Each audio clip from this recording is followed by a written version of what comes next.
convincing loss. I think it would have changed maybe if I don't do a lot of competitive picking.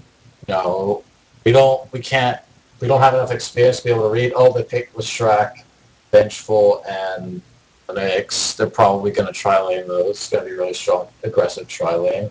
We might want to counter that with some of our own. So we don't have the experience, which is fine. Well, like I said, some of them have like 350 games played. I played a lot of Dota too. Dota also, that's what I meant to say. Alright, so from what I'm reading on tri-lanes right now, 2-1-2 will always lose to a tri-lane that is built for a lane. That makes sense. It does. So you guys are saying you've never faced a tri-lane before? No. Never done one either. Honestly, no. It's not very popular in pubs. That, and Tin Monkey would have been the only one in here who really knows anything about them. I actually know about tri-lanes. I've faced them quite a bit in my public games. Huh. Never done it. Let's do it more. I've never... Even in my high-level games, I don't face tri-lanes. The tri-lane we've ever faced was in a low-skill game. Well, I mean, it was actually medium skill, but it was really low skill. It was like Juggernaut, Life Stealer, and a Spirit Breaker, or something retarded like that. The Skeleton King, not Spirit Breaker. The Skeleton King, yeah. The reason at all. The reason tri-lanes are not popular is because it's a very make-or-break strategy. It's in a very early game, you're deciding whether you win or lose. And they, as you could see in that game, they won it. They won it very early. Oh, yeah. But if they would have failed in getting those first few kills, we would have had that game in the bag easily. I don't know. Tri-lanes kept them really far behind on leveling. Really far. Tonka would have fixed that tri-lane. If they did what they did, okay, I don't necessarily think they executed tri-lane as well as they could have. A regular tri-lane, you don't have all three of them in lane all the time. Like, one or two of them are always in jungle. Always in that jungle. Like Ferbs was, with Earthshaker, you just stay in the jungle, and then when you're gonna be aggressive, you do all the creep pulling, etc. But when you're gonna get aggressive, that's when they come out. You don't stay in lane like that. That's how they split the experience. It doesn't always get you behind, especially if you pick heroes like Venomancer or like Vengeful Spirit, who don't necessarily need levels.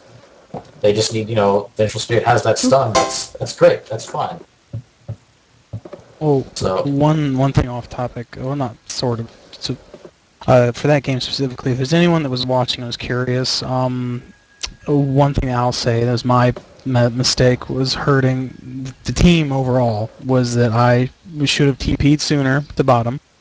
And there's miscommunication whether we needed to or not. Holy said I needed to come down. Trauma was, undecided. That's unsaid. And when I was trying to TP down there, I made a critical mistake in not moving myself into a safe spot to TP down there. My TP was interrupted by Windrunner, which costed a lot of time and they gave them first blood because I couldn't TP down there to save Traumatized.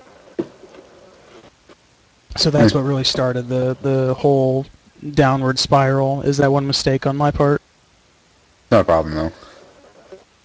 But I'm saying that as a critical, so that people who are unfamiliar that are watching will know. There's one other really interesting thing they did that game that I don't know if anyone saw mid. Since they had Tidehunter up there, he leveled himself to do Anchor Smash. He maxed Anchor Smash as fast as he could and spammed it in lane so that I couldn't last hit. Yeah, it's because it's against melee. Yeah. Precisely it. That was cool. I've never seen that before. But that damage reduction from Anchor Smash is really big when you're trying to last hit. I think one thing, and this is just future reference, if there's going to be a Tide in the game, I want to have it. I really don't want them having Tide because of just what happened. It's just so... It's very rough. Ravage too good. Ravage is an amazing initiation spell. Mm-hmm. And with me, I'm not terribly skilled with Earthshaker. It's just really bad fissures I was getting off. And also, since we have melee as our DPS, fissures are not quite conductive to that, or our team. I mean, yes, you can box people, with your fishers, box them in, but we didn't have the map control to do that.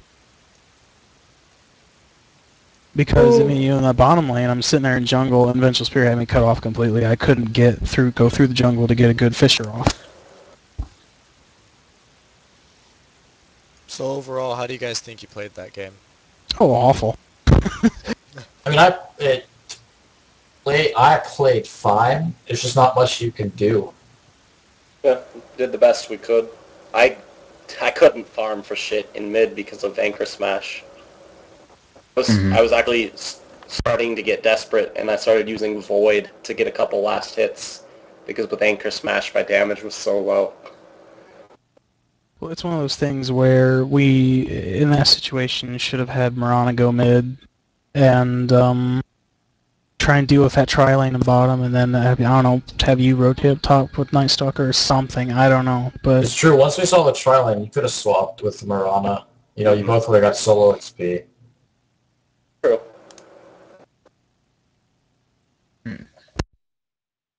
All things to improve upon in the future. So, Now.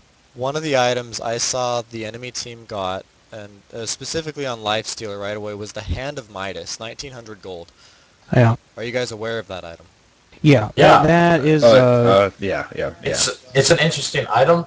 Normally, if you don't get it before, 11, 12 minutes, it won't pay for itself in a reasonable amount of time. I think it takes 16 minutes to pay for itself.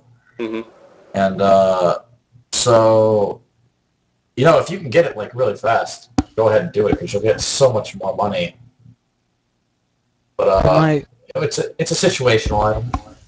It's effective, especially for tri-lanes, because it gives you that extra experience that you're going to be, denied when in a tri-lane. So it'll help keep your carry leveled and keep, an even level with the enemy team. So it was a smart item choice for that Lifestealer.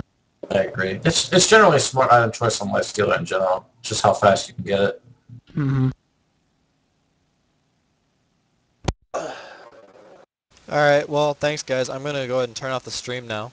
So, any last words? Expect better things in the future. Practice makes prefect. Fair enough. True. Last words. I can't believe it's not butter. Of course. Alright, well, let's hope to see you guys do better in the next tournament. We will. Positively.